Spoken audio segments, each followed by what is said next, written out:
Welcome to my YouTube channel. उम्मीद है आप सब खैरियत से होंगे। जैसा कि मैंने आपको पिछली वीडियो में जिक्र किया मैंने कि रिसेंटली पीरा डिपार्टमेंट में SDO की जॉब्स 101 सीट्स अनाउंस हुई हैं। खासतौर पर उसी की तैयारी के लिए चैनल बनाया गया है। या आप इसके अलावा किसी भी कॉम्पिटेटिव एग्जाम्स PPSC के हवाले से आप तैयारी कर रहे हैं, किसी पोस्ट पे आपने अप्लाई किया हुआ है, जैसा कि आपने लेबर ऑफिसर या किसी और एग्जाम की तैयारी कर रहे हैं, तो उसके लिए आप यहाँ से आपको मुकम्मल तैयारी यहाँ पर कराई जाएगी। इसी हवाले से आज हम शुरू करने लगे अपना पहला लेक्चर, फर्स्ट लेक्चर। तो हम सबसे पहले जियोग्राफी से स्टडी शुरू करते हैं। हम जियोग्राफी वर्ल्ड मैप, तो हम वर्ल्ड मैप को स्टडी करेंगे, फिर कॉन्टिनेंट्स देखेंगे, ओशन देखेंगे, ओशन से रिलेटेड जो दूसरे फीचर्स उसके वो देखेंगे। उसके अलावा उसके बाद हम जब कॉन्टिनेंट पढ़ेंगे तो कॉन्टिनेंट के साथ साथ हम कंट्रीज़ को पढ़ते जाएंगे। कंट्रीज़ के साथ साथ हम जब एशिया रीड करेंगे, एशिया के साथ साथ हम इस्लामिक स्टडी, जब हम वेस्टर्न एशिया पढ़ेंगे तो उसके साथ ही इस्लामिक स्टडी को भी कवर कर लेंगे। हम जिस मुल्क को हम पढ़ेंगे उसके करंट अफेयर्स, उसके कैपिटल, करेंसी, इसी तरह से हम इस्लामिक स्टडी, पाक स्टडी, करंट अफेयर्स और जियोग्राफी साथ साथ हमारी चलती रहेगी। यानी कि आप 4 सब्जेक्ट की तैयारी आपकी एक साथ, अभी उसकी सीरीज स्टार्ट की है। उसके बाद आपको इस चैनल पे मैथमेटिक्स, कंप्यूटर साइंस और एवरीडे साइंस, इंग्लिश, उर्दू, उनकी भी आपको बहुत जल्द इंशाल्लाह वीडियोस अपलोड कर दी जाएंगी, ताकि आप जल्द से जल्द और फोकस स्मार्ट तैयारी कर सकें। चलिए तो शुरू करते हैं। सबसे पहले हम देखते हैं अर्थ, हमारी प्यारी ज़मीन। तो हमारी ज़मीन, अगर हम स्पेस में जाके अपनी ज़मीन को देखें तो वो हमारी ज़मीन कैसी नज़र आती है, हमें उसकी शेप कैसी होती है, shape of earth. Shape of earth क्या ये बिल्ली की तरह की नज़र आती है हमें, या किसी हाथी की तरह की नज़र आती है, या फुटबॉल की तरह की? तो नहीं, ना फुटबॉल की तरह नज़र आती है, ना हमें हाथी की तरह। तो किसकी तरह ये नज़र आती है? इसका आंसर है एग लाइक, यानी कि इसकी शक्ल होती है अंडे जैसी, बेजवी शक्ल होती है। ड्रा करके मैं दिखा देती हूँ, इस तरह की शक्ल है इसकी। तो इसको कहते हैं क्या है?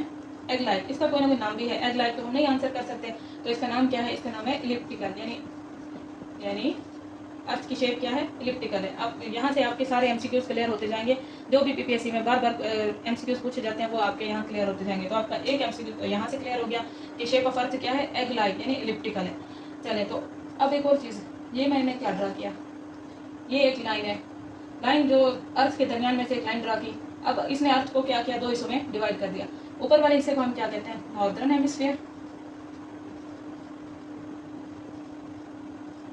और नीचे सदर्न हेमिस्फीयर।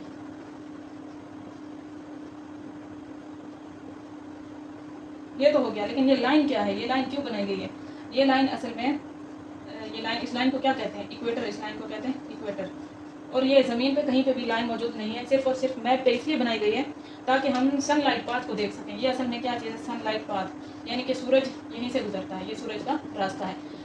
तो क्लाइमेट जोन को दिखाने के लिए ये लाइन बनाई गई है, क्लाइमेट जोन को दिखाने के लिए। मतलब सूरज इन्हीं इलाकों में गुजरता है और यहाँ ज़्यादा गर्मी होती है, ह्यूमिडिटी भी ज़्यादा होती है, रेन फॉरेस्ट भी इधर ही ज़्यादा है। और यहाँ देखा जाए तो इस इलाके में ये सारा जमा हुआ है, ये नीचे भी बर्फ़ है और यहाँ सूरज की रोशनी बहुत कम पहुँचती है। तो ये लाइन क्या है? इक्वेटर। इक्वेटर ज़मीन के कहाँ? सेंटर में है, तो इसको क्या कहते हैं? इक्वेटर। ये आपका दूसरा MCQ भी क्लियर हो गया। अब हम मैप को स्टडी करने लगे हैं।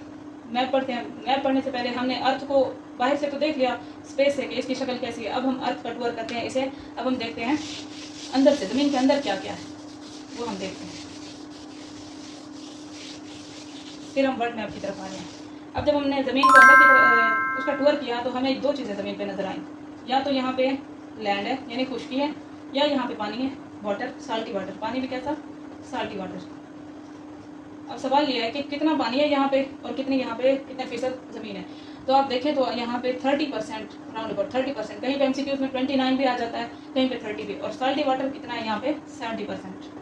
आपने वहाँ पे MCQs जो होते हैं उनको देख के आपने अंदाज़ा लगाना होता है। अगर वहाँ पे 29 का ऑप्शन मौजूद है और बाकी ऑप्शन सारे डिफरेंट हैं, 30 नहीं है, तो आपने 29 को टिक करना है। या कहीं पे 30 गिवन है, 29 नहीं है, तो आपने 30 को टिक करना है। तो लैंड कितने परसेंट है? 30%। साल्टी वाटर जो है वो 70%।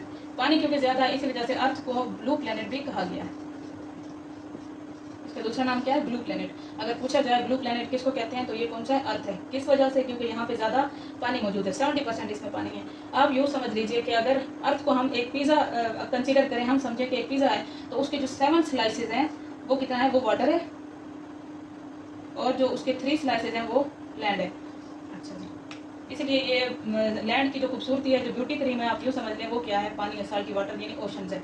अब मज़ीद हम देखते हैं जो इसके ओशंस हैं, जो साल्टी वाटर है उसे 5 ओशंस में डिवाइड किया गया। दुनिया में पूरी अर्थ में कितने ओशंस हैं? 5 ओशंस हैं। और लैंड को लैंड जो है वो मजीद 7 कॉन्टिनेंट्स में डिवाइड की गई है, कॉन्टिनेंट्स में डिवाइड की गई। अब ये कॉन्टिनेंट्स क्या चीज़ है और ओशंस क्या चीज़ है? कॉन्टिनेंट क्योंकि ये ज़मीन डिवाइड की गई तो मतलब ये ज़मीन से रिलेटेड है। ज़मीन पे क्या होती है? खुश्की। तो अगर मैं इसकी ये डेफिनेशन आपको बता सकती हूँ, खुश्की का एक बहुत बड़ा टुकड़ा होता है जिसके चारों तरफ, हर तरफ क्या होता है? साल्टी वाटर होता है। ये खुश्की का बड़ा टुकड़ा होता है।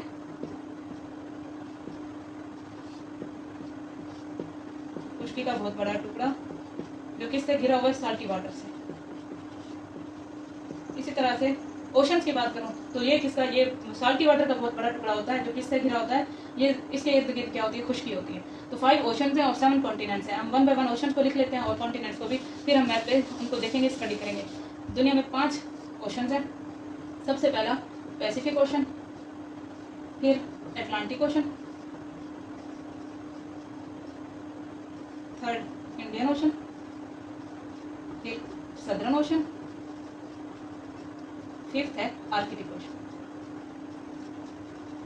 इसी तरह से कॉन्टिनेंट कितने हैं? खुश्की के बड़ा टुकड़ा जिसके चारों तरफ क्या हो, जिसके चारों तरफ साल्टी वाटर हो, उसे कहते हैं कॉन्टिनेंट। और कितने हैं? पहला क्या है? एशिया।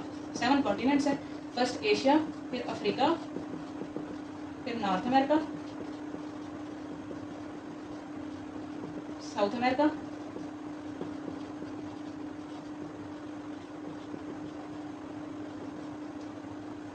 एंटार्क्टिका, 6 इज यूरोप, और 7वां क्या है? ऑस्ट्रेलिया, या इसका दूसरा नाम ओशियानिया भी कहते हैं इसको। ये 7 कॉन्टिनेंट्स हैं और 5 ओशंस हैं। मज़ीद हम इसको मैप्स की मदद से पढ़ते हैं कि ओशंस और कॉन्टिनेंट्स को हम मैप से देखते हैं और इसको फर्दर स्टडी करते हैं। अब क्योंकि हमें लोकेशन भी देखनी है कि कौन सा मुल्क किस जगह है, कौन सा कंट्री किस जगह है, तो मैप के लिहाज से आपको पहले लोकेशन या साइड्स का पता होना ज़रूरी है कि कौन सी साइड कहाँ पे है।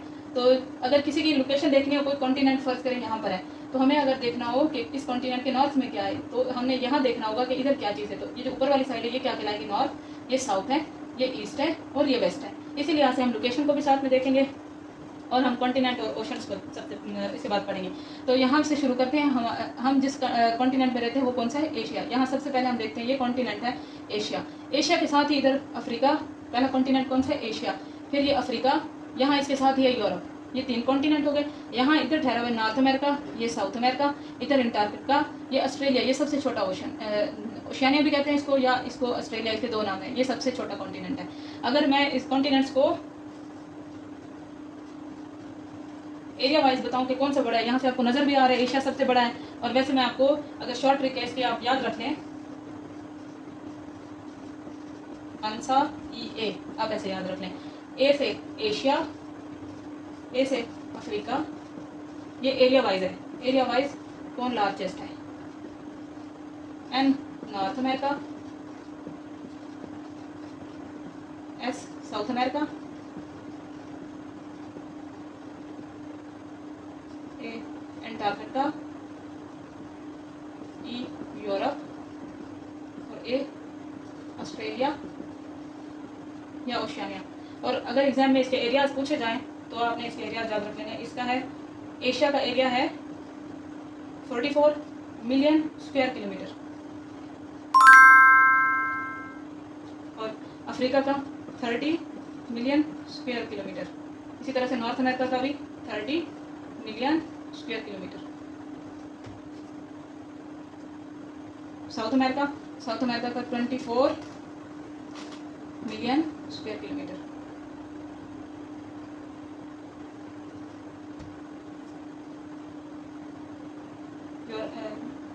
Antarctica 14 million square kilometre.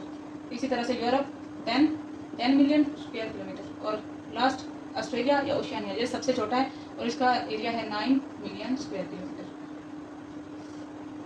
सबसे लार्जेस्ट 44 एशिया, फिर 30 अफ्रीका का area 44 million square kilometre, Africa 30, Africa के बाद north America 30, north America 30 million square kilometre. North America के बाद साउथ अमेरिका जिसका एरिया है 24 मिलियन स्क्वायर किलोमीटर।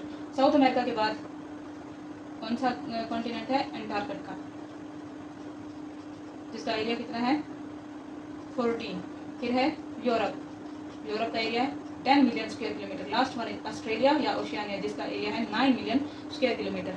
ये हो गए कॉन्टिनेंट्स। अब हम देखते हैं ओशंस को और उनकी लोकेशन को।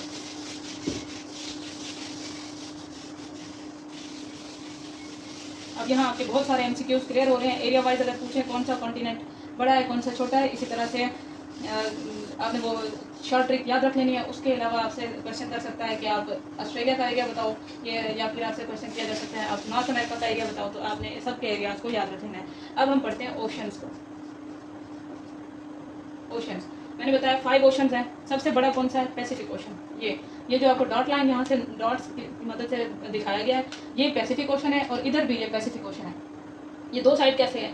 ये क्योंकि ड्रा किया गया तो यहाँ दोनों साइड दिखाया गया। वैसे क्योंकि ज़मीन इस तरह से क्योंकि इलिप्टिकल है, तो ये जो पैसिफिक ओशन है ये पीछे की तरफ ये सारा पैसिफिक ओशन है। तो इसी वजह से इसके जो कॉन्टिनेंट्स हैं, अब हम देखते हैं पैसिफिक ओशन जो है वो सबसे लार्जेस्ट भी है, सबसे बड़ा भी पैसिफिक ओशन है और सबसे डीपेस्ट भी यही है। वर्ल्ड लार्जेस्ट ओशन, अगर क्वेश्चन आ जाए वर्ल्ड लार्जेस्ट ओशन, तो सबसे बड़ा ओशन भी यही है और डीपेस्ट भी यही है। ये पैसिफिक ओशन है। सेकंड नंबर पे अटलांटिक ओशन है। अटलांटिक ओशन ये जो यूरोप, अफ्रीका, नॉर्थ अमेरिका और साउथ अमेरिका के दरमियान में, ये अटलांटिक ओशन है। फिर ये इंडियन ओशन, एशिया और अफ्रीका, इसके बिल्कुल एंड पे कौन सा? ये इंडियन ओशन है। फिर हमारा जो सदर्न ओशन है वो अंटार्कटिका से ये जो ऊपर है ये सारा सदर्न ओशन है और एंड पे आ रहा है आर्कटिक ओशन, ये शुमाल की जानिब है। ये दोनों क्या हैं? ये जमे हुए हैं, यहाँ पे सारी बर्फ है और ये छोटे हैं, इतने बड़े नहीं है। सबसे जो लार्जेस्ट ओशन है वो पैसिफिक ओशन है। अगर और ये डीपेस्ट भी है, ये भी याद रख लेना है। सबसे गहरा भी यही है, सबसे लार्जेस्ट भी यही ओशन है। अब अगर इसकी बात करूँ पैसिफिक ओशन के एरिया की, क्योंकि ये सबसे लार्जेस्ट है, तो इसका एरिया कितना हुआ? इसका एरिया है 166 मिलियन स्क्वायर किलोमीटर, ये इसका एरिया। इसकी अगर मैं गहराई की बात करूँ, डेप्थ इसकी कितनी है? इसकी डेप्थ है 4280, 4280 मीटर इसकी गहराई है, इसकी डेप्थ है। और अब इसकी लोकेशन, इस लिहाज से इसकी लोकेशन देखते हैं। इसकी लोकेशन क्या है अगर आपसे पूछ ले तो। अब ये पैसिफिक ओशन को हम यहाँ पे रखते हैं। इसके ईस्ट साइड पे कौन से दो कॉन्टिनेंट आ जाते हैं? इसके ईस्ट पे आते हैं नॉर्थ अमेरिका, साउथ अमेरिका। अब क्योंकि ये सारा ही पैसिफिक ओशन है, तो इसके अगर वेस्ट साइड पे देखा जाए तो एशिया और ऑस्ट्रेलिया, यानी कि ये 4 कॉन्टिनेंट के दरमियान में आता है। कौन से? अगर इसकी वेस्ट साइड पे ये पैसिफिक ओशन है, इसकी वेस्ट साइड पे एशिया और ऑस्ट्रेलिया आ जाते हैं और इसकी ईस्ट साइड पे नॉर्थ अमेरिका और साउथ अमेरिका। एग्जाम में यही क्वेश्चन आते हैं इससे रिलेटेड। उसके अलावा दुनिया का जो सबसे गहरा मकाम है, जो सबसे डीपेस्ट पॉइंट है, वो भी कहाँ मौजूद है? वो भी इसी ओशन के अंदर मौजूद है, पैसिफिक ओशन के अंदर मौजूद है, जिसे मैरियाना ट्रेंच कहते हैं। मैरियाना ट्रेंच कहाँ पर है? ये भी पैसिफिक ओशन में ही है, पैसिफिक ओशन में, जिसकी तकरीबन आपने एवरेज इसकी 36,000 इतनी आपने एवरेज याद रख लेनी है। ये इसकी गहराई है फीट, या कहीं पे इस तरह भी दे सकता है 3600-201, ये भी वो पूछ सकता है, या कहीं पे राउंड फिगर आपने याद रखनी होती है, एवरेज राउंड फिगर करके याद रखनी होती है, क्योंकि वहाँ थोड़ा सा चेंज एमसीक्यू आ सकते हैं हर दफ़ा। उसके अलावा पैसिफिक ओशन, पैसिफिक का मतलब होता है यानी कि सुस्त, काहिल, बहरुल काहिल, इसको उर्दू में कहते हैं बहरुल काहिल। ये हालांकि सुस्त है, लेकिन यानी कि इसका पानी एक ही जगह ठहरा रहता है, सुस्त है, जमा रहता है। और यहाँ पे ट्रेड बहुत कम होती है, यानी शिप यहाँ पे जो जहाज़ है, बहरी जहाज ट्रेड वाले, वो कम गुजरते हैं। क्या वजह है? इसका पानी साकन है, एक ही जगह ठहरा रहता है। लेकिन सबसे ज़्यादा अर्थक्वेक्स और एक्टिव वोल्केनोज भी इधर ही होते हैं, तो इसी वजह से इसको रिंग ऑफ फायर भी, इसका दूसरा नाम है रिंग ऑफ फायर। ये भी एग्जाम में आ चुका है। रिंग ऑफ फायर भी किसको कहते हैं? पैसिफिक ओशन को। पैसिफिक ओशन से रिलेटेड यही एमसीक्यूज थे, आप इनको तैयार कर लें, आपकी अच्छी तैयारी हो जाएगी। नेक्स्ट हम देखते हैं अटलांटिक ओशन।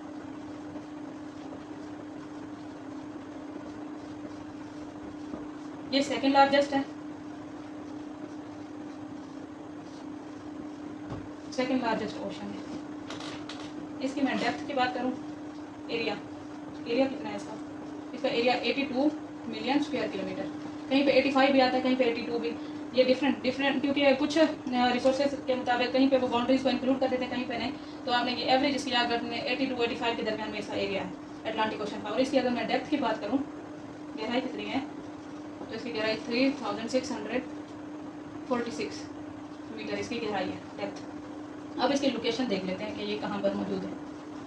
ये है अटलांटिक ओशन और अटलांटिक ओशन की यहाँ पे अगर हम फर्ज करें, यहाँ रखते हैं अटलांटिक ओशन, इसके ईस्ट साइड पे 2 कॉन्टिनेंट है, यूरोप और अफ्रीका, यूरोप और अफ्रीका। और इसकी अगर वेस्ट साइड पे देखा जाए तो नॉर्थ अमेरिका और साउथ अमेरिका, यानी अटलांटिक ओशन भी 4 कॉन्टिनेंट के दरमियान में है। ईस्ट साइड पे यूरोप और अफ्रीका, वेस्ट साइड पे नॉर्थ अमेरिका और साउथ अमेरिका, ये इसकी लोकेशन है। और ये सेकेंड लार्जेस्ट ओशन, और दुनिया में सबसे ज़्यादा तिजारत भी इसी ओशन में होती है, यानी कि यहाँ से ही जहाज़ गुजरते हैं ये सबसे ज़्यादा। इसको बहर ओकेनूस भी कहते हैं। अल्लामा इकबाल ने अपने पोइट्री में से बहर ज़ुल्मात भी इसी ओशन को कहा है। नेक्स्ट हम देखते हैं third, Indian ocean. Indian ocean ये कौन सा है? हमारा अपना इंडियन ओशन। ये कहाँ मौजूद है? इधर। और ये कौन सा है? Third largest ocean.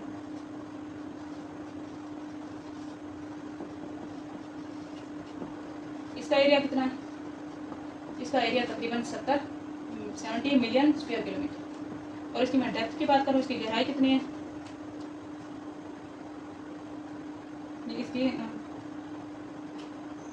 3741, या इसको राउंड फिगर में आप याद कर लें 3700 इसकी डेप्थ है। और इसकी अब लोकेशन देख लेते हैं। इंडियन ओशन ये है, और इसकी ईस्ट साइड पे ऑस्ट्रेलिया, इसके साउथ में अंटार्कटिका, और इसके जो नॉर्थ में अफ्रीका आ रहा है, इसके वेस्ट साइड पे साउथ अमेरिका। ये इसकी लोकेशन है। अब हम देखते हैं फोर्थ, सदर्न ओशन।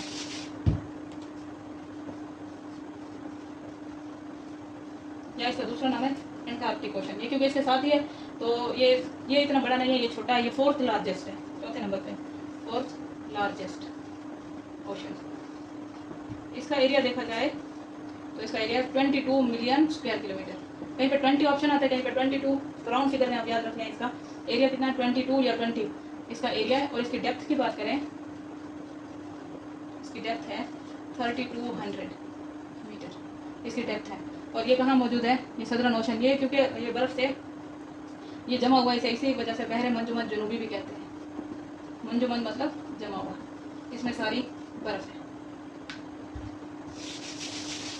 नेक्स्ट और last ocean, fifth ocean. Fifth ocean Arctic ocean कौन पढ़ते हैं? Arctic ocean. इसे बहरे मंजुमद शुमाली कहते हैं, क्योंकि ये ऊपर वाली साइड है, शुमाल वाली साइड है, तो इसे क्या कहते हैं? बहरे मंजुमद शुमाली, इसको उर्दू में कहते हैं। और ये फिफ्थ लार्जेस्ट ओशन है।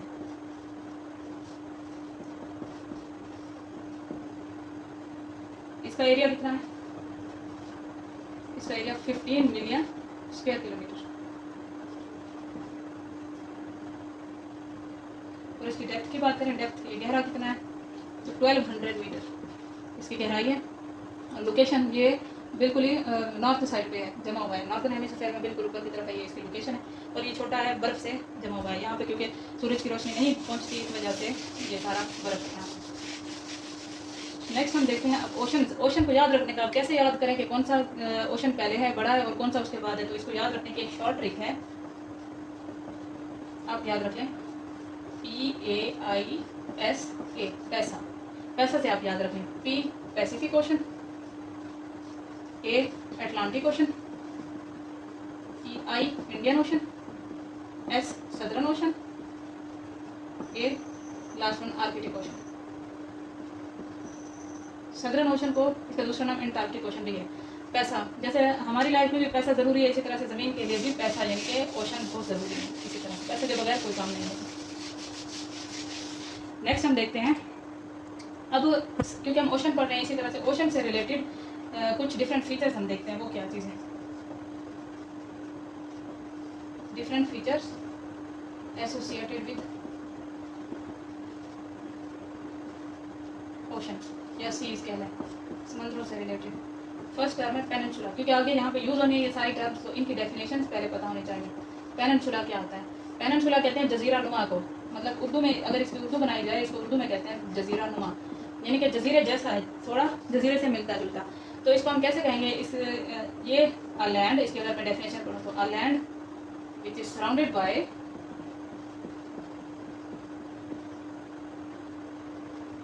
Water on 3 side.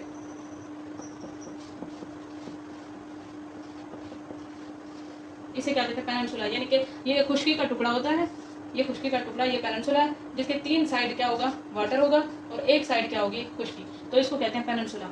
ये आपको स्क्रीन पे भी पेनिनसुला की पिक्चर नजर आएगी अभी, तो इससे मजीद आपको क्लियर हो जाएगा कि पेनिनसुला क्या है। A land surrounded by water from three side. दूसरा हम देखते हैं इसके अलावा इसकी एक और फीचर है इसका आइलैंड। आइलैंड क्या होता है? आइलैंड कहते हैं जजीरा, पेनिनसुला जजीरा नुमा, और आइलैंड कहते हैं जजीरे को। अब क्या चीज़ है ये, इसकी डेफिनेशन देखते हैं। A land surrounded by water on four side. क्या मतलब हुआ? इसका मतलब है कि ये ज़मीन है तो इसके चारों तरफ, हर तरफ से पानी है और दरमियान में खुशकी है। तो इस तरह अगर कहीं आपको नजर आएगा तो वो क्या कहलाएगा? आइलैंड कहते हैं। और सबसे बड़ा, याद रखिएगा, दुनिया का सबसे बड़ा आइलैंड है ग्रीनलैंड। और सबसे बड़ा पेनिनसुला है Arabian peninsula. World largest peninsula is Arabian peninsula. और अगर आइलैंड की बात करें तो आइलैंड, दुनिया का सबसे बड़ा आइलैंड ग्रीनलैंड। अब थर्ड हम देखते हैं कि स्ट्रेट क्या चीज़ है। स्ट्रेट कहते हैं पानी की तंग पट्टी को। पानी की तंग पट्टी, a narrow passage of water